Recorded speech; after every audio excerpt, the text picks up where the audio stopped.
What's up, buddy? Hey man, what's up with you? I'm well. Good to see you. Thank you so much for joining. I appreciate you. It's my pleasure. I tell you what, man, I spent a fair amount of time in Philly. Two things that I know about, well, maybe three that I know about Philly fans. You guys booed Santa Claus. You can tailgate like nobody else. Dude, I've seen Pearl Jam a few times I Yeah. saw them at the Spectrum Yep. and one other place I can't recall. And those MFers, you guys were tailgating from like 8 a.m. through the end of the night. Hardcore rabid fans. I might have been at that. I'm a huge Pearl Jam fan, and I was at the last time they played at the Spectrum, and I don't know the year. It was in the '90s, probably. Probably. No, the No, last no, it was early 2000s. Yeah, yeah, they toured us. They were the last show. they were the last show, so we were in the same show there. Eddie Vedder. I love Pearl Jam. Well, you're my boy. I just saw my 105th show. Oh my gosh, you crushed me. I'm like at four. Okay. Well, that's plenty.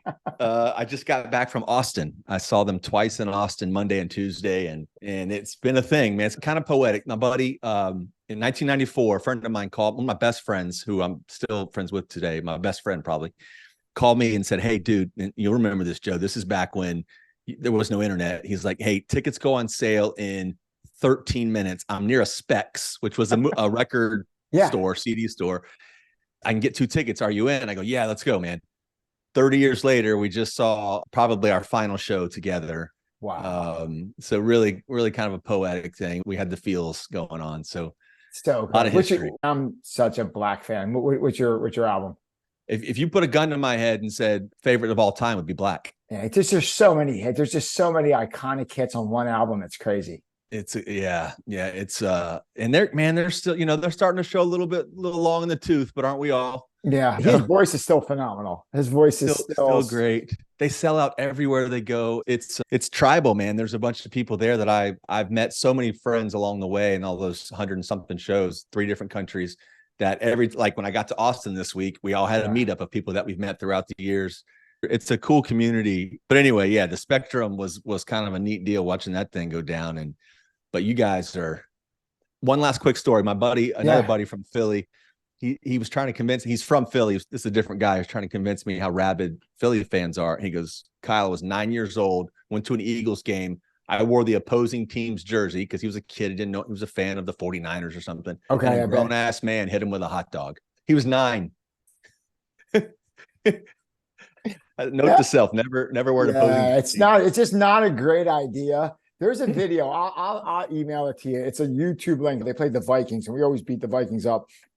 A Viking fan filmed what it's like going into the link before an Eagles game wearing the opposing jersey. And it looked like Escape from New York, like that old movie with Kurt Russell. Yep. It was just a bad scene. And I got to see that. I'll send like a 2-minute video. I'll send it to you. Brother, I appreciate you having me, man. Oh, absolutely. I appreciate you. All right, Kyle. Kyle, we'll get going. Thank you so much. Mm-hmm. Here we go. Kyle McDowell, welcome to the show.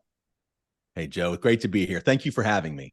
Kyle, for our listeners who may not be familiar with you and your work, who are you and what do you do? So I spent nearly 30 years in corporate America. And by most standards, Joe, I think people would describe my run as fairly successful. I started from very humble beginnings in a tiny cubicle for a regional bank and managed to methodically work my way up the corporate ladder, where ultimately, before exiting corporate America, I had north of 15,000 employees. I was responsible for P&Ls in the billions. I had operating expenses in the billions. But, man, throughout that journey, I found myself becoming apathetic, unfulfilled.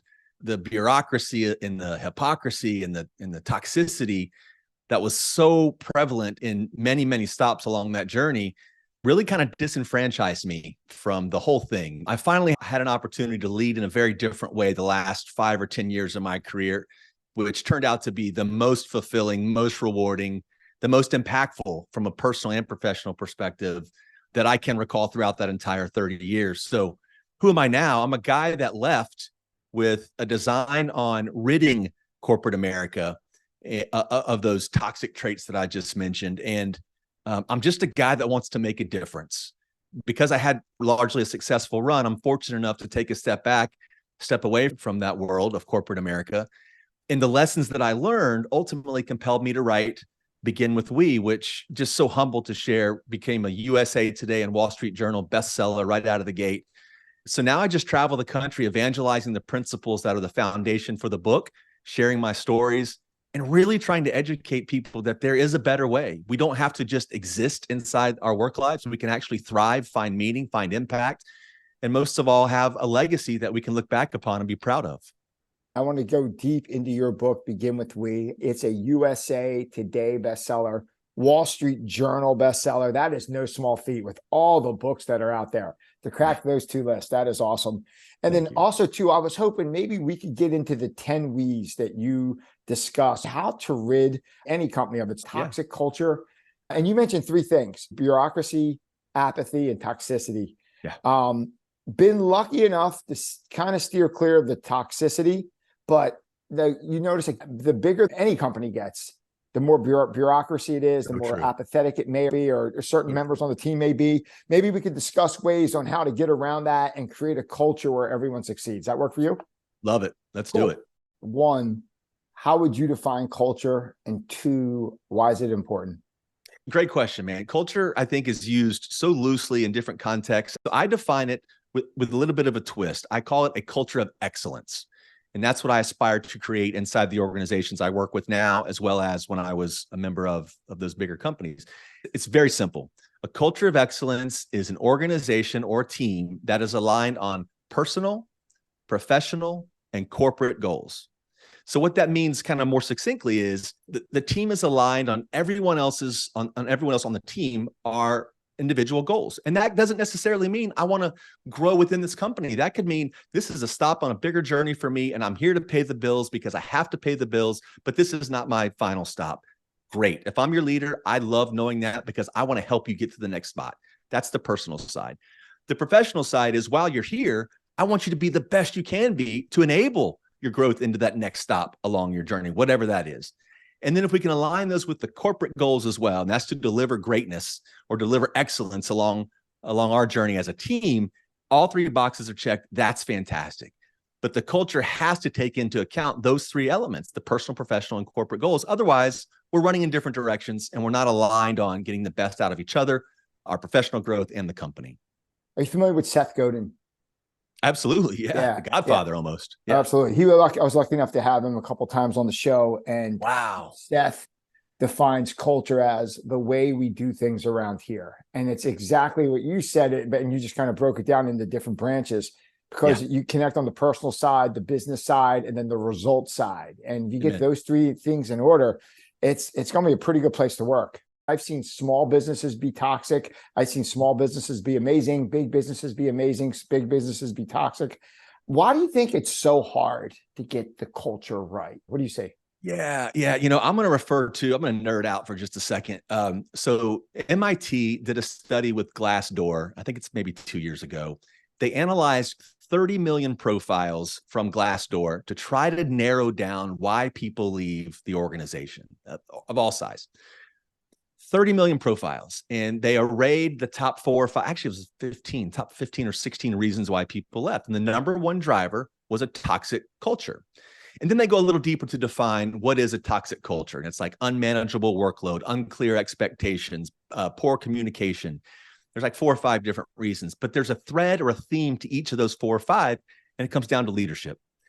And so what happens is you get a great leader. Let me go the opposite direction, actually.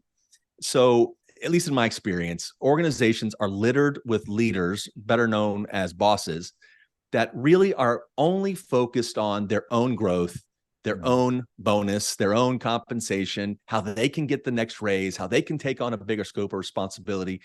And it's usually at the expense of those around them. We've all been associated, or at least seen, bosses that take the credit where that shine should go somewhere else. They put themselves on stage rather than members of the team.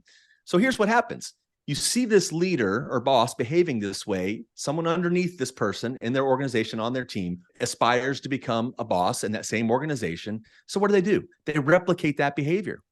And they see, hey, if my boss has gotten in this position behaving this way, that's how I should probably behave to get the same level of recognition so I can be promoted. And then the cycle repeats. So if I've got a bad boss and I see he or she are successful behaving this way, well, naturally, I'm going to mimic that to reach the position that I want to reach. My goal is to drive a wedge into that cycle. And if we can get one person on the team or one person within the organization, momentum can be a hell of a thing.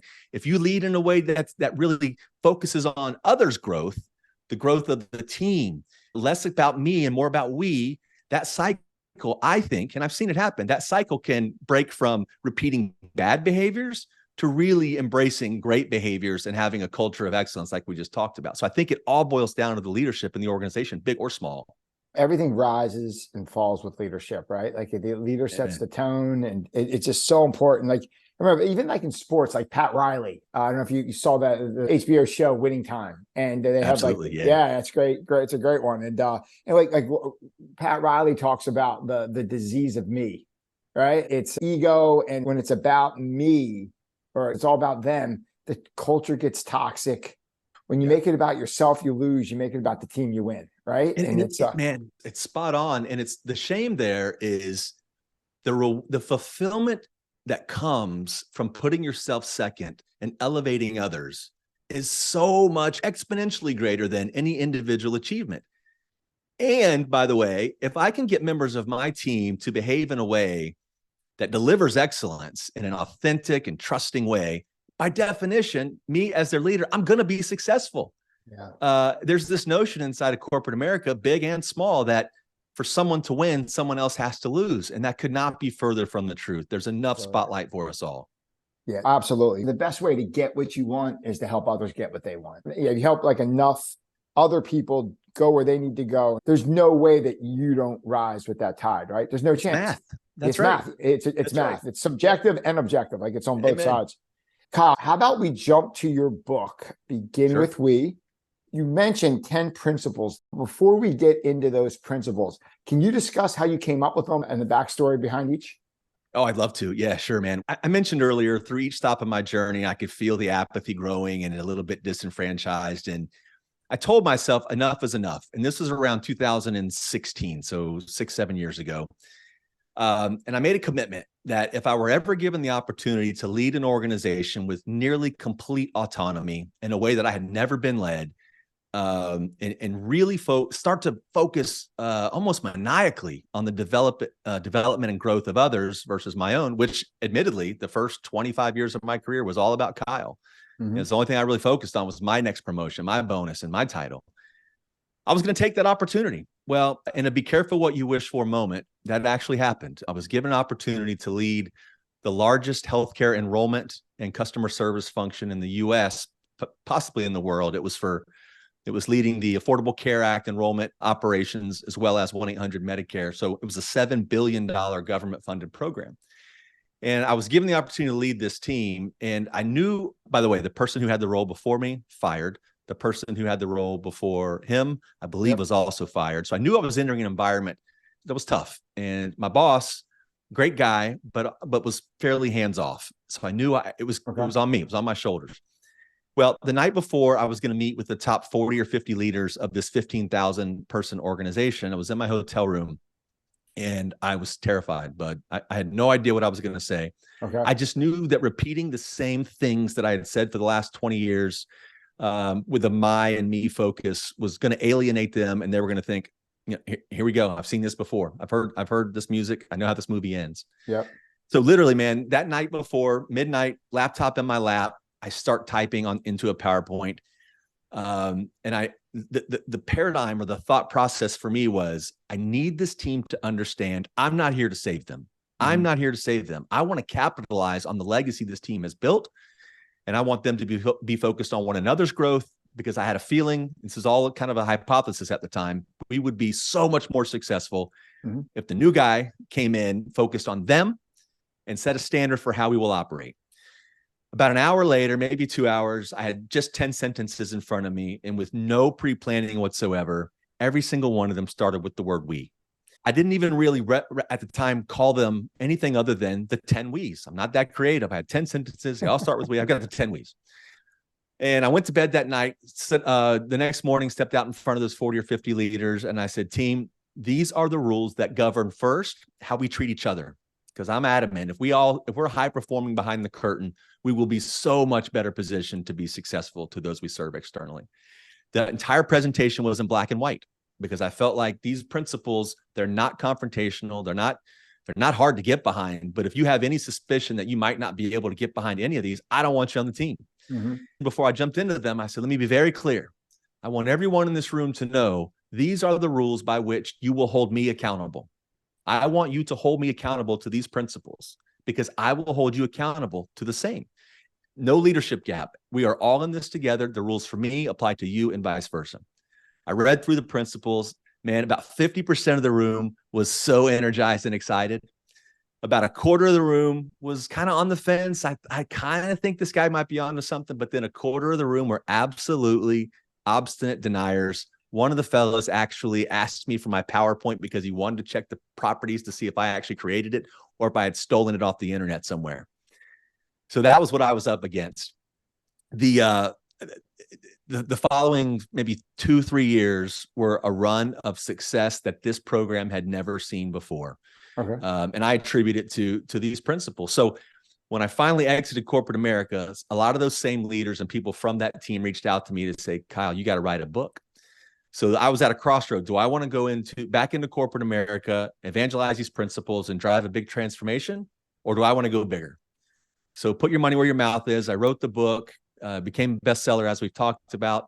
And the principles have not only changed my life from a professional perspective, man, they have changed how I am and how I behave, who I am and how I behave on a personal level. So they've been very, very impactful on my life.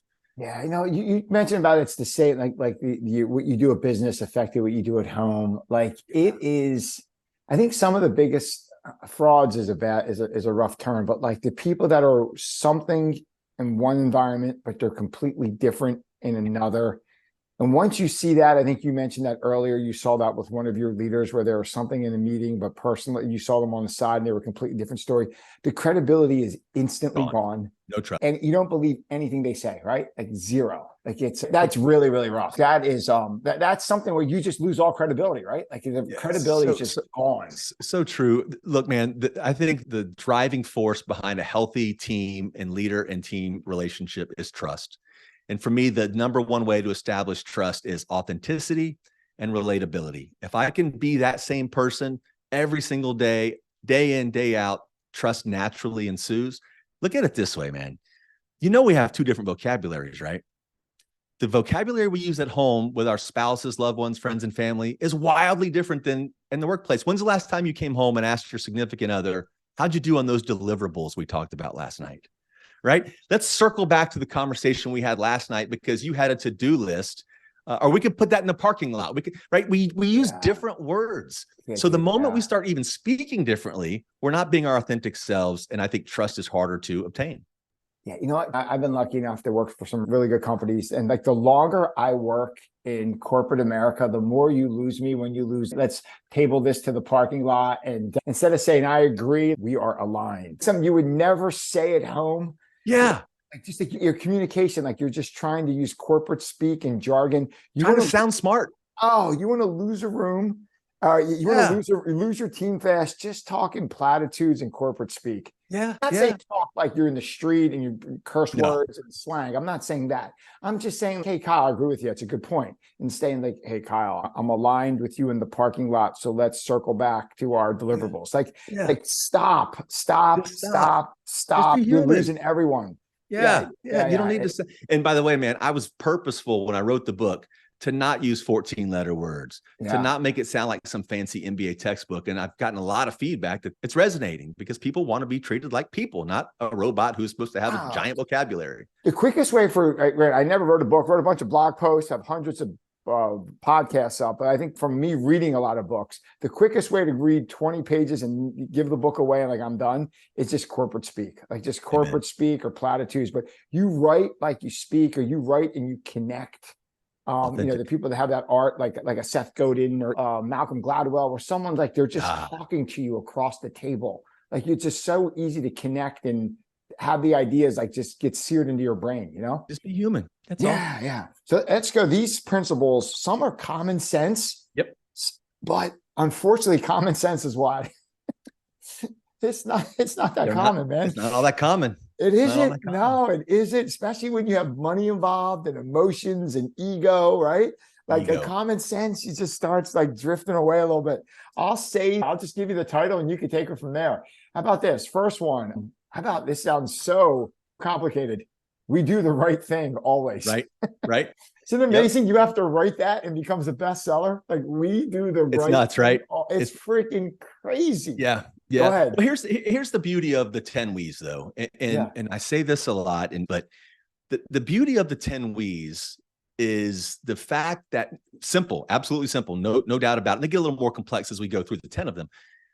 But what they establish our rules of the road. This is how we are to be known internally. This is who we are. And I think too many companies over-index on like mission statements or values, which are both very important, but they don't tell the team how to operate. They don't set boundaries for who we are and how we want to be known. So first and foremost, we got to do the right thing. Now, I encourage disagreement about what the right thing is because not every scenario is black and white. So I go deeper within this principle to say there are 3 filters by which we should endeavor to do the right thing. Is it the right thing by the company? Is it the right thing by the client, the people we serve? Is it the right thing by the crew, the team that we lead? And it has to go in that order because if there's no company, there's no client. If there's no client, there's no team. Yeah, sure. If I can check all 3 of those boxes, I have now hit a home run. If I can check 2 of the 3, I'll live with it. I'll sacrifice and live with 1 of the 3, but notice what's missing, me. Mm-hmm. There's no filter that says the right thing impacts me whatsoever because bias now creeps in and I'm going to be biased in my judgment and my decisions. And I'm probably going to compromise any of those other 3 elements. So, and by the way, as silly as it sounds, when someone has fallen or stumbled or they've made a mistake and they want to come to the boss and tell them, and they want to share, maybe a negative, they go, "Hey, Kyle, we do the right thing, right, man?" Yeah, we do the right thing. And then that allows a safe space to share that something bad has happened. It also, when we're facing a decision like this happened in real life, I think I documented this in the book where I was facing a scenario where we had an opportunity to pay our employees, all 15,000 of them, something lower than we were actually paying them at the time. We had an issue with our client. Our client said, we'll reimburse for this. So legally we could have, but we didn't. And the leader of the operation came to me and said, "Kyle, we do the right thing, right?" "Yeah, Lori, we do the right thing." Well, then we're going to pay him the full dollar or whatever the dollar amount was. It almost eliminates people from cutting corners and taking the easy path out because why? You've already agreed as a principle. And remember, a principle is a fundamental truth by definition. It's our series of beliefs. We've already subscribed to this. So there's no other way but to do the right thing. How about second one? We lead by example. Yeah. If I'm going to lead a team and we aspire to do the right thing, a leader, not necessarily someone that has a bunch of direct reports, but if you want to be seen as a leader, you must lead by example. We're already doing it. You got to. You're already, if it's in front of one person or 30 people, like if you don't walk the walk, it's done. You lose your team. And if you like, oh, we have to take a walk outside in the cold, do something, just say something simple. If the leader's not the first one out there in the cold weather and the last one and holding the door so everyone goes in and then you're the last one, if you're not the first one out there and the last one inside, you just lost the team. If you're the first one that like at the dinner line, like what's that? Someone ate, was it Simon Sinek or somebody put leaders eat last? Leaders eat last. That's right. Yeah. Like you got to be the last one in the buffet line during the corporate meeting. You got to be the last one to grab your drink at the bar if you're having a happy hour with your team. Like you're the last one in the cab before you go to dinner. Like you got to make sure that everyone goes before you. Does that make sense? You have to. It makes total sense, man. And I think that's where a lot of bosses, not leaders, but bosses get it wrong. When you talk about leading by example, they mistake it for how shiny are my shoes? How starched is my shirt? What's my vocabulary like? Hey, for me, it's as simple as I'm walking down the hallway. I've got a colleague walking towards me. Is my face buried in my phone, sending the message that whatever's going on in here is more important than the person walking towards me? That's leading by example. Yeah. Right. You're setting an example that something on my phone is more important than a colleague, which is clearly never the case. So it's not just these big decisions that have a bunch of money associated with it. I loved your analogy with stepping out in the cold. Same thing, right? We got to lead by example because you're already doing it. And that behavior is going to be replicated. So if I'm walking through the hallway staring at my phone, I can't expect that person to say hello or even greet the next person with a smile because I didn't do it. So that's the example I just set. And it's followed and replicated over and over again. That example you just gave about the phone, one of the guests of the show, Jay Papazan, who wrote The One Thing with Gary Keller. One thing he says, the virtual person on the phone is never more important than the real person in front of you. So true. I mean, it's so true, right? Especially if with your team, you're with like your colleagues that you go to battle with, or the team that you're leading, and there's someone speaking with you, or someone's coming up, hey Kyle, hey Joe, and they're trying to talk to you and you're like on your phone. That's horrible. Like that's disrespectful, bad. man. It's so disrespectful. You lose the room. You lose the room. Absolutely. How about this? Number 3. Yeah. We say it, then do it. Yeah, man. So so if we're going to do the right thing, and the very next step is leading by example, is establishing the right thing. Now we're going to make good on our commitments. So we say what we're going to do, and then we do it. I can't tell you how many times, and I'm not alone in this, I've been disappointed where, you delegate something, or you ask a favor of someone, or you need someone to fulfill an obligation because you're responsible for kind of moving it along the chain. So, hey, Joe, I need that report because I'm going to meet with the board later today, or I'm going to meet with the boss or whoever. And you've committed to give me that report, and you fall short of that. You've been a link that's been broken in this chain of commitments given. So we can't be a team. We can't deliver excellence if we don't make good on our commitments. And it starts internally. When we make a commitment to someone else on the team or within our organization, we need to be known for delivering on those commitments. Because I think if we're lackadaisical, behind the curtain, delivering on things for one another, our clients are just a little bit of a step behind, and we're going to under-deliver for them as well. So I want to be part of a team that's known for hitting its commitments. The only excuse ever to not make a goal, to deliver something that we've committed to deliver, is getting way in front of it. Said, hey, Kyle, I know I promised X date for this thing, but we're not going to get there because of whatever circumstance that has arisen. Be way in front of it, but we cannot be known for missing our own imposed deadlines. Drives me crazy. So if I'm working with you on something, Joe, and you're like, yep, Kyle, I'll have it to you by Friday. Well, you picked that date, not me. So that's a great way to lead by example, is by delivering on our promises. Is there any way to build trust then say you're going to do something, then continue to do it? Like if you say you did that a dozen times, then the 13th time you come to the person and say, hey, I'm going to do X. What's the likelihood that they believe you're going to do it if you're like 12 for 12? Like it's almost 100%. Like they trust you. You build trust, right? And you build trust. And the opposite is true, right? Oh my gosh, absolutely. Without question. Yep. The 4th one, I love this one, especially trying to dabble in the creative world a little bit. Taking action and making mistakes is okay, but being idle and doing nothing is not. Amen. And this is a crime inside of corporate America and companies of all sizes, is we see an opportunity to get better and we just look the other way because it's tough, or not my job, or it requires more resources, or whatever the case is.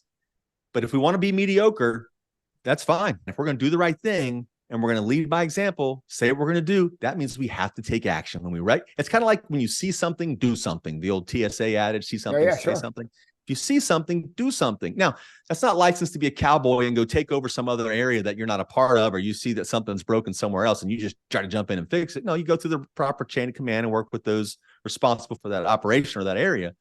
But knowing that something's broken, it leads to employee dissatisfaction because, by the way, most of the great suggestions for change and taking action come from the front line.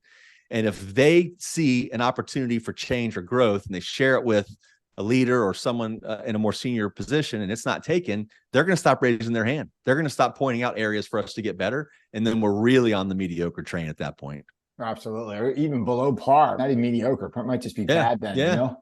Suboptimal for sure. Yeah. How about the 5th one? We own our mistakes. We're not judged by our mistakes, but how quickly we fix and remedy them. Yeah, brother. Yeah. Well, think about it. If you want members of the team to raise their hand and take action and say, Joe, man, we've got this opportunity to refine this process and get better. You can't expect perfection. We've got it. We have to understand and acknowledge that our teams, if we ask them to reach for new heights and do things differently and take on a challenge, they're going to stumble. They're going to make mistakes. Now, we've got to own those mistakes, because the real crime is making the mistake and not getting better. Because think about it this way. Most things in life, we have to overcome a challenge. And when we recognize that a mistake is made, we now have a data point by which to veer away from. Think about it from an AI perspective, artificial intelligence, right? Artificial intelligence is just taking a bunch of right scenarios, weeding out those that are inappropriate or not the right scenario, the right path, because it's learned. It's learned that is not the right angle, the right direction, the right path. So we have to own our mistakes. And the only way that this happens is by the leader saying mistakes are okay. I don't judge people by their mistakes. As a matter of fact, as a consumer, when I'm left short, or I'm feeling as if the company didn't deliver on their obligation, but they jump to get it fixed, I hold that company in a higher regard than I did, even though the mistake was made, because they showed they care.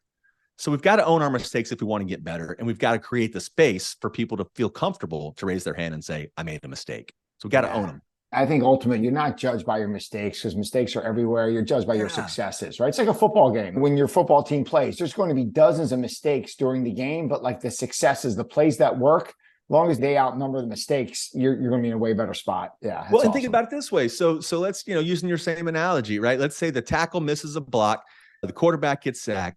The guy made a move, got by him to the quarterback. He made the mistake, but he's now smarter for it. He knows to look for that move when the defender comes at him. So if he owns the mistakes and says, I just got beat, I made a mistake, it's unlikely or less likely that's going to happen again, because he's smarter for that mistake. And let's say that lineman goes out injured. Somebody replaces him. He said, hey, dude, watch out. That defender, he comes in, he does this spin move, and he gets to the quarterback. He's owned that mistake. He shared it with somebody else, and it's less likely to happen the next time. Yeah, that's good. That's right on the money. I could do sports metaphors all day. Yeah, all day long, all day long. How about number 6? We pick each other up. Yeah, big one. You got my back, I got yours. Yeah, I think as a leader, it's our obligation to pick up a member of the team who has stumbled. I think as a good teammate, it's our obligation to pick up a team member who has stumbled or erred. And by the way, it's not just they made a mistake at work. We're all dealing with baggage outside of the workplace, right? Everyone brings baggage to work, and sometimes that impacts their performance. So I think as the leader of the team, I think it's our obligation to not only pick people up, but it's our obligation to lift them to new heights. An example of that is someone on the team comes to you and says, hey, man, I've identified a role outside the team, maybe even outside the company, and it's best for me and my family. It'll be a big promotion, big raise, whatever the case is. I think it's incumbent on that leader to say, how can I help you get there? Even if that means they're leaving my team, leaving my company, if I show that I care more about the person and less about the results that they deliver, 2 things are going to happen. One of 2. They're either going to get that next role, go on, do bigger things, and you've been a pivotal step on their journey to something bigger. Nothing better for me. That is so rewarding. The other thing, and this has happened to me, is you help that person get in a position to take that external role. They don't get it for whatever reason, they don't get that next job. How loyal and committed to you as their leader do you think they're going to be if you actually help them leave the team? Right? This happened to me in a real life scenario. A fella came to me, worked with me for almost 20 years at 4 different companies. Along our journey, he came to me and said he was being recruited for another role outside the company. I said, great, John, let's sit down. I'll help you with your resume. We did mock interviews. Unfortunately, he didn't get the role, but his level of commitment to me and the team was unparalleled after that, because he realized I cared more about him than the results he could deliver. So I think the leader should be compelled to help someone along on their journey, regardless of where that next step is, because the goodwill that's created and the work that they do for us after that is much better. It's almost like you got to be their advocate. You got to step up. Well said. Yeah. You got to be more than not get in the way, or more than just say a nice word. You have to advocate for them. That's great. Well said. That's perfect. How about number 7? I love this one. This one might be my favorite. We measure ourselves by outcomes, not activity. Yeah, brother. So this is one, I have to admit, probably top 2 or 3 for me, that I just didn't want our team to be known for this. Yeah. Right. I think, especially in bigger companies, we almost reward people for how busy they are. Just busy. Everyone's busy. It's busy. Yeah. Oh, Kyle, I was triple booked half the day today, or I had 13 meetings today. I don't care. Yeah. I don't care. What I care about is, were those meetings and all of that activity, can you draw a straight line from any of those, all of those activities, to any one of the outcomes that you have been assigned, or any outcome that you are, obligated to deliver that comes with the role that you're in? And you'll find a lot of times when you ask people to ask that question, and I've done this with very senior leaders in my consulting practice, literally have them rotate their laptop to me and let's walk through your calendar. And I'll ask questions. Show me the outcome that this meeting is going to help you deliver. And many times they have a hard time drawing that connection, man. I look at it this way. It's kind of a crude analogy, but I'm super happy that my Uber driver puts gas in the car before they pick me up, but I'm not paying for that. That's not what I pay them. I pay to get from A to B, and you putting gas in the car is an activity that I'm glad you did, but it's not for me to reward you for that, and clients, by the way, they don't care that you were triple booked or had 13 meetings, but we almost reward that in corporate America. We almost reward someone who is just so damn busy. They work 14 hours a day. They've got so many meetings, and we confuse that with them actually driving outcomes. So I pushed my teams in the past to really scrutinize their calendar. Why are you going to this meeting? And just every now and then miss that meeting and see what happens. You'd be shocked, right? You'd be shocked. As a matter of fact, if you're a leader of a team and you miss a meeting or two, they'll probably get more done without you there. Just in any corporation, the majority of the, say, Zoom calls could be like a 5 or 6 bullet point memo. And just say, hey, here's the memo. And if you have any questions, give me a call. And like 99% of the time, there would be no questions. Here's the new document that's coming out, and this is what it means. And it's going to the customers on this day. And this is what we're hoping to get. Like, you don't need a 45-minute conference call on that. It's like 5 bullet points. Like, I could read that and understand that. Or almost you could record a 2-minute video. Like, hey, this is Loom. X is new. And this is what we're doing. This is the day it goes out, and this is what we're hoping to get. And we're going to follow up on this day to see what the results are. And you send that 2-minute video out instead of the hour conference call. It's crazy. And you listen to it on your own. If I'm confused, I can listen to it again. If I have a question, maybe I can reach out to you. And you just say there's 50 people on your team. You just saved 50 people hours. All that time. Oh my gosh. Well, and it's worse than that, even in bigger companies, is because we'll have a meeting to talk about the meeting. Yes. And then we'll have a meeting to debrief about the meeting. And invariably scope creep takes place. Someone interjects something new, unrelated. Let's schedule a meeting to discuss that as well. And then there's this thing called Parkinson's Law. I'm not sure if you're familiar with it. But in this context, it basically means if I schedule a 60-minute meeting, guess how long that meeting's going to last? 61 minutes. If I schedule a 15-minute meeting, how long is that meeting going to last? The whole block. Absolutely. You know what I mean? So if we could schedule a 15-minute meeting and to your point, get the same amount of work done, but we feel more important, and there's an ego component here. We feel more important by scheduling a 60-minute meeting. Let's include everybody who might have the slightest bit of interest in this so they don't feel left out, because we don't want to hurt their feelings. And ultimately, sometimes the meetings cost more than the solution you're trying to drive. So you have to look at it that way. I say, think like an entrepreneur, think like the owner of the company. Would you have all these people in a room to talk about a problem that 2 people could pick up the phone and solve on their own? And that's why I think outcomes are so much more easily obtained if we operate under this premise. This is such a dated example, but it's timeless, and it'll work 100 years from now or 100 years before. James Carville, are you familiar with him? The political strategist who got Bill Clinton elected like in the 90s. They were doing a documentary on like, how'd you set the campaign? How'd this guy beat an incumbent president? And he said, I have a meeting rule. And he was like in charge of the campaign. He goes, every meeting is 10 minutes long. And he goes, at 10 minutes, I leave. I have stuff to do, like actual work to do. If you can't get your point across to me in 10 minutes, I'm gone. Like he literally, at the 10-minute mark, he walks out the door. I have to do real work. You could probably get the majority of every meeting done within 10 minutes. No doubt. I have a similar rule. If it was more than 7 people in the meeting, I wouldn't go. Okay, sure. Because you know how we talked about earlier, everyone tries to sound smart. So rarely does someone go into a meeting and just sit on their hands. Even if they interject one sentence, they feel like they have to, even if it's not value add, because, it's back to this activity versus outcome. If I'm active and speak in the meeting, even though it adds no value, I've done my part. Well, that's not really the case, right? You didn't further the outcome. The more people is not necessarily better. As a matter of fact, usually the more people, the less efficient the meeting is. Next one, number 8. We challenge each other, but we do it diplomatically. This is my favorite of all of the We's, but it is also one of the toughest for a lot of people to wrap their head around, particularly those in quote unquote leadership positions. Let's go back to the sports analogy. The NFL, a head coach and a 53-man roster.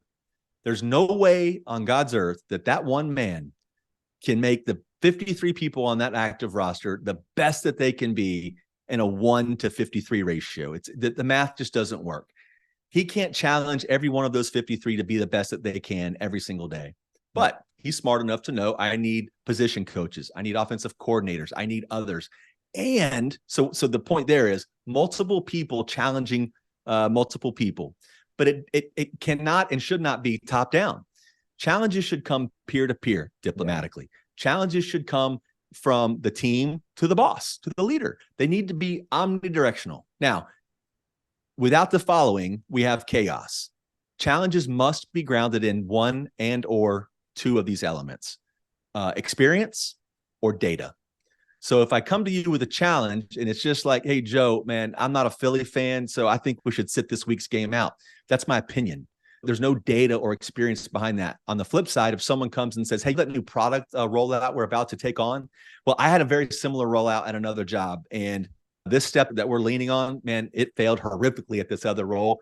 I'd like to challenge the team to reconsider this aspect and maybe we head down a different path. Or the data says we're heading down the wrong path. So those challenges, they require the leader to set aside some ego because, for whatever reason, a lot of bosses think that they are the be all end all, have all the answers. They got this omniscience that was just granted to them at birth, which, using the back to the football analogy, there's no way that coach can know every little idiosyncrasy inside those team members' heads or the roles that they're playing, the positions that they play. So we've got to rely on others to challenge each other. If you're not pulling your weight, you should expect to be challenged by not just the boss. Tom Brady got sacked a bunch of times last year. Isn't he empowered to say to the lineman, do your job, man, step it up. You got to perform better. So I think challenges should come from all directions, but they've got to be given in a way that is demonstrated and backed up by data and or experience. Otherwise, it's your opinion. And everybody's got one of those, and you know where the rest of that cliche goes. Yep. Two things there. One, you said diplomatically, and two, you said peer-to-peer. Diplomatically, could there be any more arena where a diplomatic challenge of opinions would work more than like politics leading our nation? Like all you see is one side scream at the other side. That's all you got. There's no like, hey, you have a really good point. I would tweak the back end of that plan. Like it's just like one side screams at the other and the other side's right, the other side's wrong. And there's like a chasm in the middle. There's never like any common ground. I think this rule would go great in Washington or any state capital. And the second thing, peer-to-peer. Is there any better pressure than positive peer pressure? Your boss can say, step it up, but that may or may not resonate. But if you're in practice and the other three offensive linemen are grinding or they're staying in the film room for 2 hours, not a half hour anymore, what's that other person going to do? Like that positive peer pressure, that peer-to-peer pressure, that's so impactful, So true. And you get the best scenarios, options, paths, alternatives, whatever word you want. You get the best of those on the table. How about this? We embrace challenge. Yeah, man. And if you're if we're gonna have a team that thrives and lives and dies with challenges, you've got to have something that says we embrace them. There's no growth without it, right? No, that's right. That's zero right, growth Joe. without being challenged. That's right. Whether it's an external market condition or a headwind the business is facing, or the leader comes to us with a challenge, or maybe peer-to-peer, we have challenges coming our way. We've got to make sure that we are open to them. Now, I'm not obligated to listen to something that's not grounded in data or experience. Again, if I come to you and say, I don't like this, or I'm challenging that, but you can't back it up with either of those, I'm moving on. I don't have to listen to that. But what you'll see, though, when the team embraces the challenge and we're all on board with this ability to challenge each other and embrace challenge, it makes delivering bad feedback and handling ugly situations so much easier. I come to you, Joe, you stumbled on something. I say, hey, Joe, man, we challenge each other, right? And at this point, I'm coming to you because I want to solve something. I want us to be better. I want you to be better instead of coming to you and saying, Joe, what the hell happened with that report last week? It's like, no, Joe, we challenge each other, right? Well, you made this commitment and you fell short. So I'm challenging you to get this corrected, man. I need you to be better at this. Why? Because we've subscribed to these principles. You're already on the team. You're on board with these principles. And that's kind of the beauty of all these principles and from a collective perspective is that they're our shield almost. They set the rules for how we're allowed and obligated to behave towards one another. And I've never, and by the way, I would hear, hey, we challenge each other, right? I would hear that across the organization, not just from me to them. It started to be the intro from one person to the next. It was really a beautiful thing to watch. That's great. I mean, there's nothing that grows a person or a team or an organization as being challenged and accepting that challenge and then embracing it and entering it out with like a growth mindset, right? Like that's right. Yeah. You nailed it, man. And anything in life that you want to achieve is the result of overcoming one or more challenges. You want to lose some weight? Got to exercise and eat right. Want to Yeah. learn a second language? You got to buckle down, buy an app, go to class, whatever. If you want to get from here to there, you must overcome a challenge. And the only way to overcome that challenge is to embrace it. Yeah, there's a great quote of Seneca, the ancient Roman philosopher. It says, I pity the person who's never been challenged in life because no one, including themselves, has any idea what they're capable of. So true. True. So good. So true. Profound.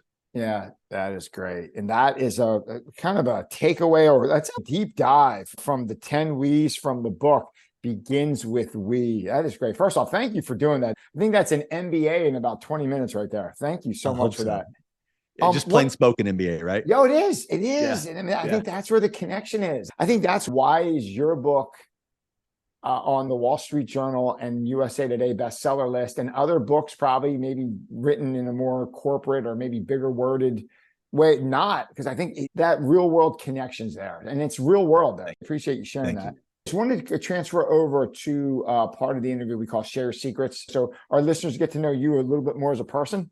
Yeah. How about this? Most authors are big readers. Do you have a favorite book? Is there a book that influenced your life or changed your mind more than any other?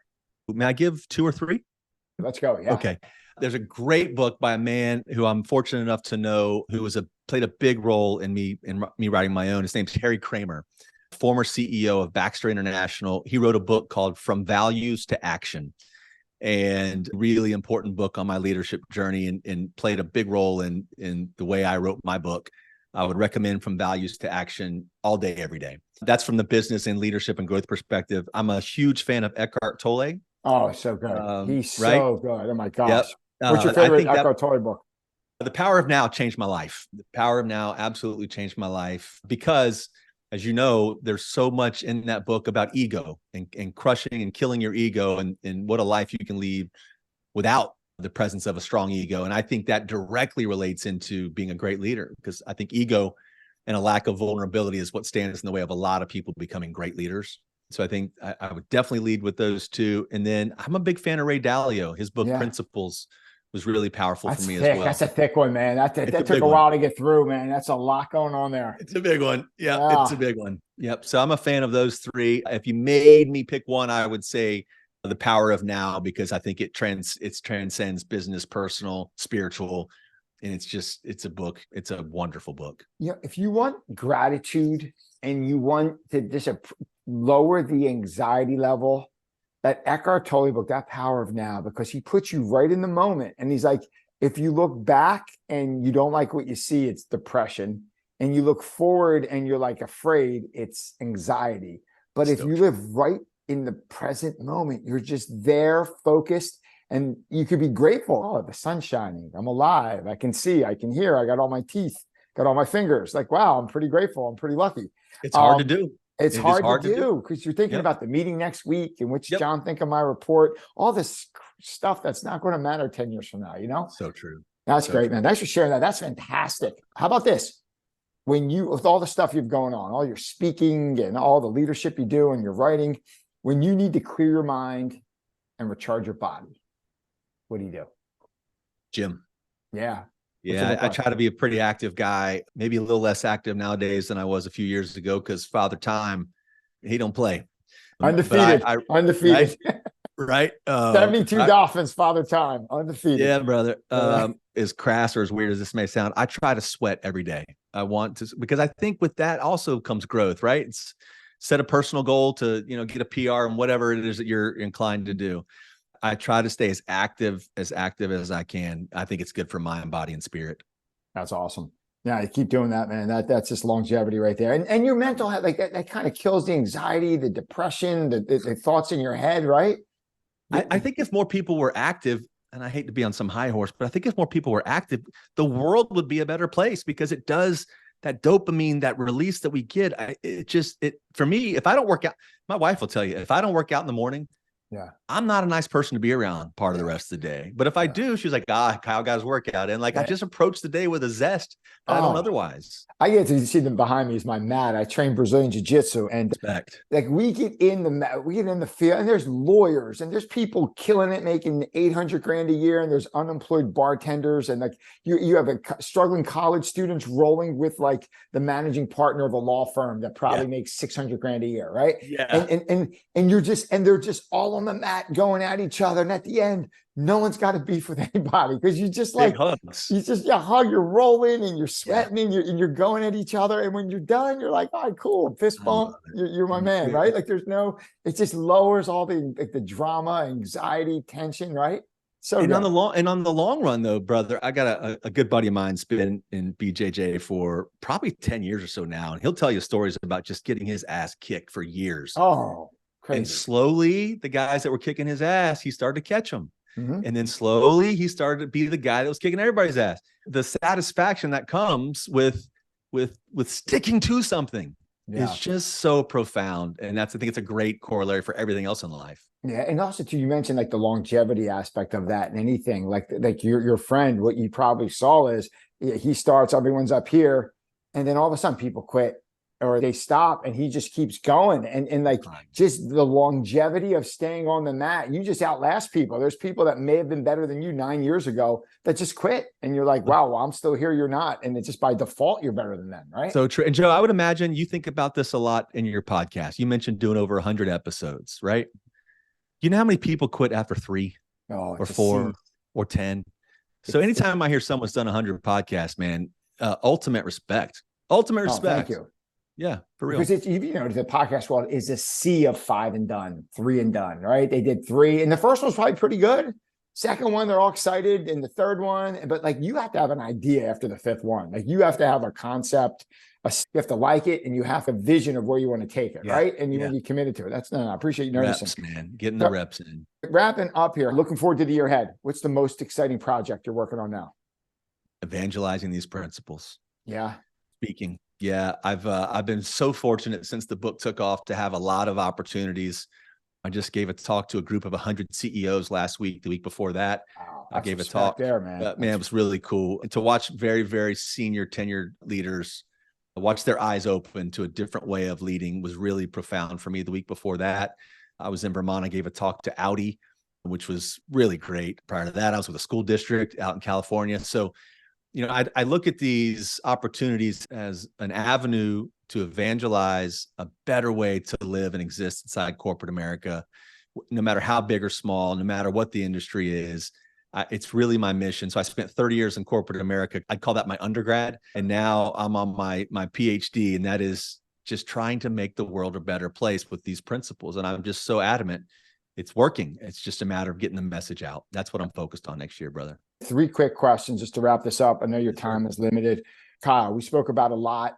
If you could have everyone listening take just one lesson away from everything we discussed, what would that lesson be? Be you. Authenticity is something that's so fleeting in this world. And I think there's a lot of reasons behind that, but especially in the workplace, we ask people to come to work, speak differently, dress differently, be someone who they are not, which filters them. It takes some of their originality and their diverse perspectives away. And we end up with this vanilla environment where not necessarily the best idea wins. So I like people to come to my team, be you, be authentically you. Like I say, warts and all, because I don't expect perfection. I want authenticity because I think that is the key driver of trust. And trust is a foundational component of delivering excellence. Here's a fun one.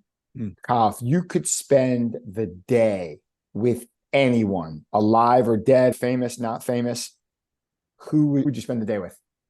I've had that question come in icebreakers, and I never give a good answer because I usually lead with Eddie Vedder, the lead singer of Pearl Jam, because I'm a Pearl Jam nerd, as we talked about before we got rolling here. But that seems so kind of trite. I'm going to go back to Ray Dalio. Ray Dalio. Ray Dalio. Yeah. For your listeners, he created the world's largest hedge fund and wildly successful. At one point was one of the richest men in the world, but that's not why. And he's first to say he lives a very principle-driven life. Yeah. And he's done a lot of great things. He's someone that I really look up to. If you could ask Ray any question, what would you ask him? Oh, wow. So many places you could take that. Yeah. So he talks about something called radical transparency in his organizations, which means telling, just what it sounds like it means. It's, you don't always need to say the most polite thing. Sometimes if a baby's ugly, you got to tell them the baby's ugly, or if there's a process that's broken, you got to be open up front about it, be radically transparent. I'd love to know if there are of scenarios how that's gotten he or his team in trouble, Yeah. because I lean that side. Like, if someone tells me that I'm wrong about something, I'm fine with that. Like, I want the truth. I don't want people hiding behind reputation or title or any of those things. So I'd be curious to know if there are scenarios that really got off the rails by people embracing that principle for him. That'd be interesting to hear. Right. About this last question, Kyle McDowell, if you had to get a quote or a saying tattooed on your body, what would that quote or motto say? So I have my answer, but I want to caveat the answer with, it's going to sound incredibly self-promotional and really egotistical, but I mean it so sincerely. It's begin with we. Yeah. It's begin with we, because I feel in any environment, team, business, sports, whatever, if we focus on the whole, we focused on making each other better. And culturally, man, if I hold the door for someone, they're more likely to hold the door for the next person. If the person pushing the burger across the counter to me, if I say, hey, man, thank you for that, I hope you have a great day today, he's more likely to pay that forward. So I think if I focus less than on myself and me and my own accolades and just the world not revolving around me, and focus on we, I think we're in a better place in this world. I really, really do. And I recognize that sounds a little arrogant because it's the title of my book, but I believe it. I really do. I think begin with we is about as good as a spot as any to wrap this up. Kyle McDowell, I'd like to thank you for joining us. Thank you for walking us through your awesome book and your mindset and how to build a better culture for your team, your family, your company, for your life. So good. Kyle, if our listeners are looking for you and what you do online, where can we find you? Yeah. So every social platform is the same, at Kyle McDowell Inc. My website is kylemcdowellinc.com. We mentioned the book is Begin With We. And I don't throw those social media handles out loosely. Use them. I'd love to hear from your listeners. I get hit on LinkedIn a lot with, hey, how should I handle this situation? Do you have advice for dealing with this kind of boss? And I take the time to respond to every single one of them, not as quickly as I'd like sometimes, but I would love to hear from your listeners. If there's anything I can do to add value to their existence, I'm all in, man. What I'm going to do is I'm going to put your website, your Instagram, Facebook, LinkedIn. I'll put that all, and a link to your book on Amazon. I'll put all of that in the show notes. But wow, so awesome to speak with you. Wish you continued success. Likewise. Yeah. Keep doing what you're doing, Joe. I love your podcast. You're doing a lot of good in the world. I appreciate that. Thanks for having me.